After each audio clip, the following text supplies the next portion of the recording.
Hello guys, প্রথমেই দেখাচ্ছি বেগুন লবণ হলুদ দিয়ে মেখে রেখেছি।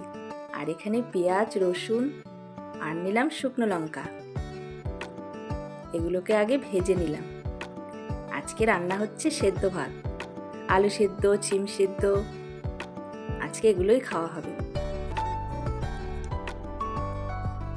পেঁয়াজ রসুনটাকে হালকা করে আগে ভেজে নিলাম, তারপরে বেগুনটাকেও ভেজে নিলাম। কিন্তু ভাজা খাবো না, এবারে সিদ্ধ মাখতে চলে এসেছি। আগে শিম সিদ্ধটা মেখে নিলাম, লবণ কাঁচা লঙ্কা দিয়ে মাখলাম, সামান্য একটু সর্ষের তেল। শিম সেদ্ধ মাখা হয়ে গেল, এবারে আলু সেদ্ধ। নতুন আলু সেদ্ধ খেতে কিন্তু দারুণ লাগে। আলুটাকেও আমি কাঁচা লঙ্কা দিয়ে মেখে নিলাম।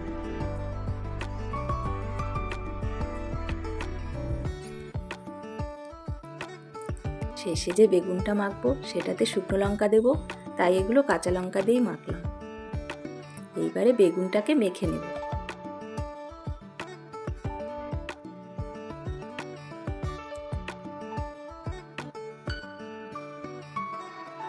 লবণ দিয়ে শুকনো লঙ্কাটাকে আগে গুঁড়ো করে নিলাম,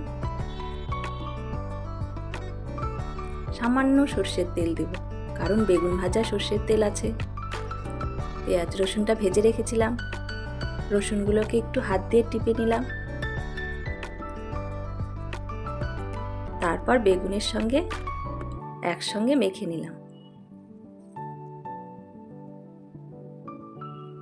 সামান্য একটু ধনেপাতা কুচি দিয়ে দিলাম। এত ভালো লাগে খেতে, কি বলবো। তোমরা একবার ট্রাই করে দেখো, এই বেগুন সেদ্ধটা এভাবে খেতে দারুণ লাগে। সেদ্ধ মাখা কমপ্লিট, এবারে ভাত বেড়ে নিলাম। দেখো, বুঝতেই পারছো ভাত থেকে কিন্তু ধোঁয়া উঠছে এখনো। গরম ভাত, শিম সেদ্ধ, আলু সেদ্ধ, বেগুন সেদ্ধ,